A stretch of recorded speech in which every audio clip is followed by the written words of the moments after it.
Tu vas recruter un infographiste, tu vas lui faire apprendre l'IA et tu vas lui permettre de facilement atteindre ses objectifs grâce à cela parce que tu sais que l'outil va lui permettre de mieux travailler. Au pire des cas, quand un patron est malhonnête, il peut simplement diminuer ton salaire peut-être parce qu'il va dire non, est-ce que tu travailles encore comme avant? L'intelligence artificielle là, non, tu travailles avec ça. J'ai payé l'abonnement à l'intelligence artificielle, non.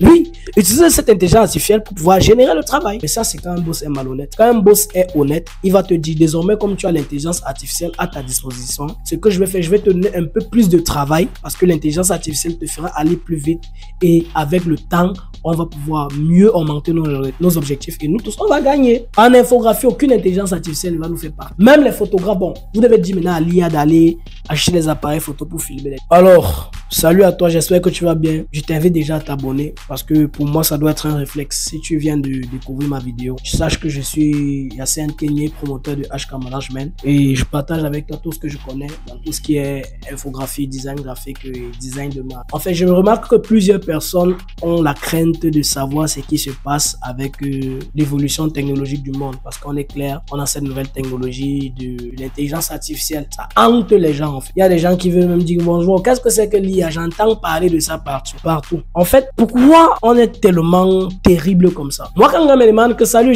qu'est-ce que c'est que l'IA? J'entends parler de ça partout. Moi, sincèrement, je ne réponds pas parce que je comprends qu'il fait partie des personnes de l'Afrique francophone ou bien de l'Afrique en général qui ne veut pas changer, qui ne veut pas travailler. Parce que quand tu entends un concept, on va dire que tu aimes procrastiner. Si tu comprends pas ce qui veut dire procrastiner, prends d'abord ton téléphone, tu tapes dans Google, qu'est-ce qui veut dire procrastiner? Tu comprends ce que ça veut dire. Maintenant, quand tu poses la question à quelqu'un, tu vas dire à la personne, j'ai entendu que procrastiner veut dire envoyer quelque chose à demain ou bien une tâche à demain. Là, tu peux poser maintenant une question qui a trait à cela parce que tu connais déjà le fond de la chose. Quelqu'un vient me dire, j'entends parler de l'IA, ça veut dire quoi? Je dis, c'est l'intelligence artificielle. Il dit que ça veut dire quoi? Il dit que frère, tu n'as pas tapé ça sur Google. Donc, en fait, je tiens d'abord à dire que les gars, il faut arrêter ça. Tous les concepts qu'on entend, YouTube est la meilleure plateforme parce qu'il y a tout. Tout le monde se lève, il crée des concepts différents. Quand quelqu'un se lève aujourd'hui, il va là-bas pour chercher aussi à créer un concept. Il regarde d'abord tout ce qui a été déjà fait. Si les concepts sont saturés, il va créer sa part. C'est pour ça qu'il y a tout sur YouTube. Tu tapes sur YouTube, comment parler avec le caillou. Tu vas voir les vidéos qui parlent du caillou sur YouTube. Il y a tout sur YouTube. Donc, en réalité, l'intelligence artificielle, c'est une technologie qui est venue depuis. Bon, on est en train de recevoir ça en Afrique. Je ne sais pas depuis quand c'est venu, mais je préfère ne pas entrer dans tout ce qui est chronologie historique de la chose. Mais je tiens à te faire simplement comprendre qu'ici que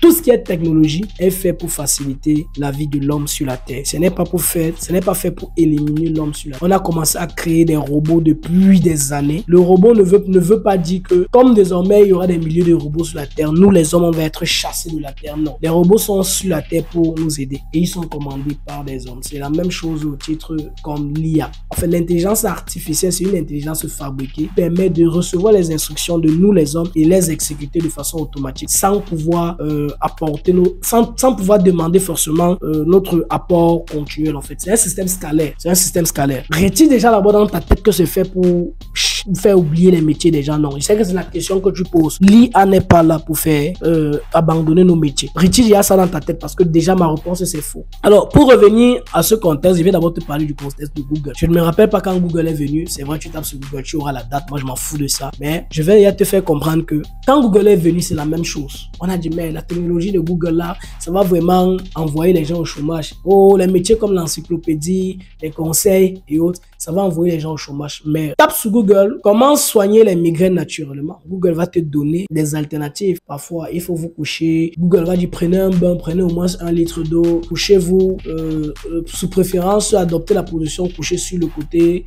Essayez d'éteindre toutes les lumières parce que les sources de lumière peuvent faire ceci, cela. Fermez les yeux, essayez de dormir. Après 15 à 1 minute, 15, 20 minutes ou 1 heure de temps, vous pouvez vous sentir mieux. Google va aussi dire, lorsque tu as la fièvre, trempez une serviette d'eau tiède ou bien d'eau glacée, déposez simplement au-dessus de votre front. Pendant quelques minutes, votre fièvre va baisser. Or, avant, quand tu avais la fièvre, tu ne connaissais pas ce que tu devais faire. Tu étais obligé d'aller dans une pharmacie, chez un médecin. Mais quand il y a les petites techniques là, déjà à la maison, on peut faire des premiers soins pour pouvoir pallier à cela. Mais dis-moi clairement, est-ce que c'est Google qui fabrique les médicaments? Non. C'est la même chose avec l'intelligence artificielle. Tu comprends que ça nous facilite la vie. Et ça nous éduque même. Parce que si l'enfant commence à avoir la fièvre, tu tapes dans Google, mon fils chauffe et sa température augmente. Que puis-je faire? Google va te dire, en fait, si tu remarques qu'il chauffe, la température augmente, il peut être victime d'une fièvre et ça peut se continuer jusqu'à arriver à une convulsion. Donc, de ce fait, vous pouvez tremper une serviette. En fait, Google nous éduque. Ça fait en sorte que si tu arrives à l'hôpital le matin, tu vois un médecin, qu'est-ce que tu vas dire au médecin? Hier soir, pendant la nuit, pardon, mon fils a brûlé,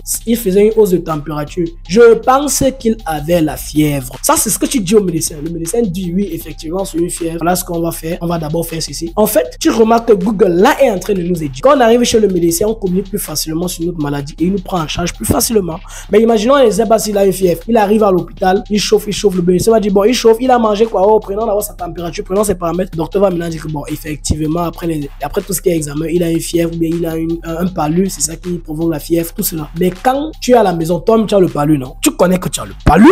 Quand tu es à la maison, le palu passe au cap de la typhoïde. C'est toi-même qui connais que tu as la typhoïde parce qu'on t'a éduqué sur ça. Quand tu arrives à l'hôpital demain, on va te dire que oui, est-ce que si tu arrives à l'hôpital, tu suspectes que tu as le palu, tu arrives à l'hôpital, on te prescrit les examens du diabète, on te prescrit les examens de la tuberculose, on te prescrit les examens de tout ce qui est maladie bizarre, mal gastrique, alors que tu sais que tu as les symptômes de la typhoïde parce que tu connais la typhoïde, parce que tu as été éduqué sur ça. Non, quand tu arrives à l'hôpital, tu as la typhoïde, tu te dis, je vois le médecin, tu dis, je chauffe, je fais ceci, je vomis, je pense que j'ai la typhoïde. Le médecin te fait des examens et il te dit, effectivement, tu as la typhoïde, parfois accompagné du palu, ou bien tu as le palu accompagné de la typhoïde. Donc, ça veut dire, tout ce qu'on vit au quotidien, toute technologie est faite pour nous éduquer afin de pouvoir mieux se comprendre entre nous. Ce n'est pas fait pour éliminer un certain acteur de notre écosystème. Alors, revenons à l'intelligence artificielle. L'intelligence artificielle est venue depuis. Ça existe même depuis. Si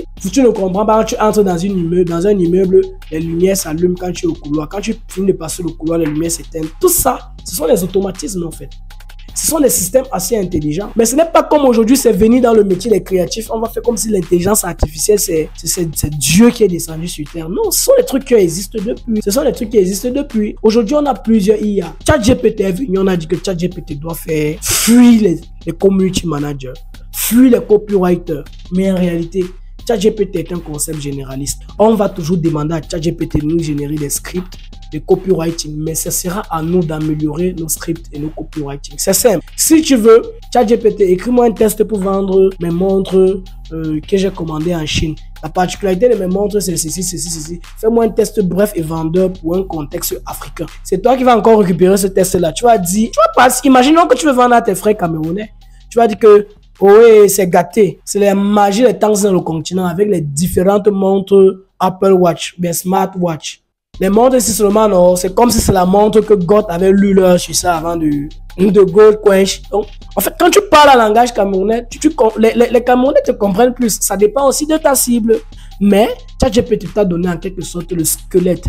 ChatGPT t'a donné un certain cheminement. Quand tu améliores ce cheminement et tu communiques, qui reste le community manager ou bien le copywriter dans l'histoire? C'est toi. Qu'est-ce que tu utilises comme outil? Tu utilises un outil de rédaction et tu utilises ChatGPT comme un support de rédaction. Ça veut dire que ChatGPT est un outil qui a été créé pour te faciliter la tâche. ChatGPT n'a pas été créé pour te faire perdre ton travail. Je veux prendre encore un simple exemple banal. Moi, je suis un designer de marque, on va dire graphic designer. Je vais travailler pour une entreprise de vente de bics ou bien de stylos, on va dire stylo. Moi, pourquoi on m'engage dans cette entreprise en tant que graphiste designer? Parce qu'on a besoin de mes services en tant que graphic designer. Le boss de cette entreprise a fait peut-être marketing, management, comptabilité. Je m'en fous. Je viens, j'apporte ma pierre à l'édifice. On gagne de l'argent et on est peinard nous tous. Mais toi-même, si le boss se met à faire le design graphique, si le boss se met à communiquer sur l'entreprise, si le boss se met à aller chercher les clients, tu penses que l'entreprise va tourner? Non, il a besoin d'une équipe, que chacun puisse apporter de son génie pour pouvoir hausser l'équipe. C'est ça qu'on appelle entreprise. Et si ChatGPT est venu alors que le boss l'a recruté un community manager et un copywriter ou bien un social media machin quoi là. Si dans l'entreprise il y a un community manager et un copywriter, parce que ChatGPT est venu, on le met au chômage, qui va donc assurer sa fonction? Le boss. Donc le boss va maintenant laisser ce qu'il fait, s'asseoir, demander à ChatGPT, publie-moi rapidement un test qui me permet de vendre ceci. Non, c'est faux. Le boss va dire que bon, j'ai appris qu'il y a une technologie appelée ChatGPT qui est dehors et ça te permet de faciliter la tâche dans ton travail. Ce qu'on va faire, vu que lorsqu'il n'y avait pas cet outil, tu étais un peu plus lent dans les travaux, on va souscrire à l'abonnement de cet outil pour te permettre de travailler assez rapide. Et on va maintenant doubler les objectifs de notre entreprise. Tu utilises ChatGPT toujours comme outil et tu travailles plus vite, 2 fois plus vite. Et si le boss est honnête, toi aussi tu vas monter en salaire. En fait, ChatGPT est venu pour nous aider nous tous. Ce n'est pas venu pour faire perdre le métier de quelqu'un. Quand je parle de ChatGPT en particulier, mais c'est en quelque sorte l'intelligence artificielle en général. Donc, c'est un peu ça. Tu vas voir un chef d'entreprise qui veut un beau portrait de lui dans son salon. Il va aller voir un expert en la matière, un expert, un graphiste painter. Donc, les gars qui font la peinture, avec, il te confie parce que tu es l'expert. Utilise ChatGPT ou quoi là-haut. Ce n'est pas son problème. Lui, il est occupé à gérer ses business en ligne. Ou bien ses contrats. Donc, tu veux que lui parte encore s'asseoir devant la machine.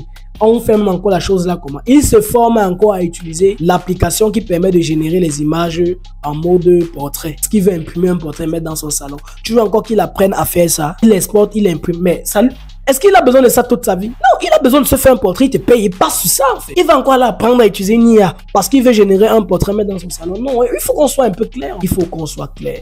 Si quelqu'un a besoin de flyers récurremment, que d'aller dans les... On dit, oh, les IA, on peut faire les flyers en ligne avec l'intelligence artificielle. Que de faire un flyer en ligne avec l'intelligence artificielle. Tu es un manager d'une entreprise, tu as des missions à faire. Donc, parce qu'une IA est sortie qui te permet de faire les flyers, tu laisses tes missions, tu peux maintenant faire les flyers avec l'IA. Parce que tu apprends que toi-même tu peux faire désormais. Donc tu apprends en quoi utiliser l'IA. Non, ce que toi tu vas faire, c'est que tu vas recruter un infographiste, tu vas lui faire apprendre l'IA et tu vas lui permettre de facilement atteindre ses objectifs grâce à cela parce que tu sais que l'outil va lui permettre de mieux travailler. Au pire des cas, quand un patron est malhonnête, il peut simplement diminuer ton salaire peut-être parce qu'il va dire non, est-ce que tu travailles encore comme avant? L'intelligence artificielle là, non, tu travailles avec ça. J'ai payé l'abonnement de l'intelligence artificielle, non. Oui, utiliser cette intelligence artificielle pour pouvoir générer le travail. Mais ça, c'est quand un boss est malhonnête. Quand un boss est honnête, il va te dire désormais, comme tu as l'intelligence artificielle à ta disposition, ce que je vais faire, je vais te donner un peu plus de travail parce que l'intelligence artificielle te fera aller plus vite et avec le temps, on va pouvoir mieux augmenter nos objectifs et nous tous, on va gagner. En infographie, aucune intelligence artificielle ne va nous faire pas. Même les photographes, bon, vous devez dire maintenant à l'IA d'aller acheter des appareils photo pour filmer. Parce qu'on pense qu'utiliser l'IA est facile. On est clair, on connaît nos serveurs. Quand tu lances une génération d'images sur les Midjourney avec les Discord et autres, ça te prend combien de temps? Ça te stresse, ça te tracasse, ça te prend encore le temps. Donc tu penses qu'un client veut que tu lui génères un portrait de qualité. Il va encore aller s'asseoir sur Midjourney, copier les prompts, aller coller ça dans Discord, taper les lignes de code et relancer pour qu'on lui génère une image. Quand l'image n'est pas bonne, il reprend le prompt, il modifie un élément. Frère, si tu penses qu'il faut agir comme ça pour pouvoir s'en sortir dans le monde du business, ça veut dire que ta tête là a encore un problème. C'est faux. Aucune IA ne va nous... Bon, l'IA qui va faire les gens aller au chômage, ce n'est pas encore arrivé. Mais pour moi, en tant qu'infographiste, l'IA ne peut pas me mettre au chômage. J'utilise les IA, je génère les images avec l'IA. Je travaille sur mes strips avec l'IA. Je génère mes voix off pour d'autres business que je fais avec l'IA.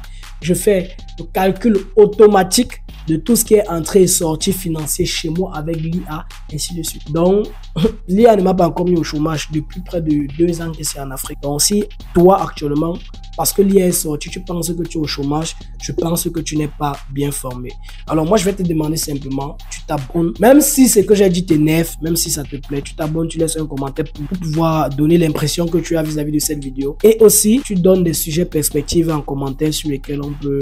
N'oublie pas que j'ai 5 parts de formation peuvent te faire changer, optimiser la qualité d'infographistes et des designers de marque, que tu sois en Afrique et ailleurs. Laisse en commentaire tout ce qui est impression et partage le contenu si tu penses que ça peut aider quelqu'un à s'éclaircir ou s'améliorer sur le sujet de l'intelligence artificielle. Si tu juges que l'intelligence artificielle peut venir te mettre au chômage, c'est un peu comme si tu penses que l'école ne sert à rien. Un élève peut rester à la maison, acheter les bords que ses camarades achètent à l'école pour pouvoir lire à la maison. C'est un peu bête ce que j'ai dit, mais si tu réécoutes ça 2, 3, 4, 5 fois, tu pourras mieux comprendre. Passe une bonne journée, c'est Notion qui agit. Tu dors, Hugo.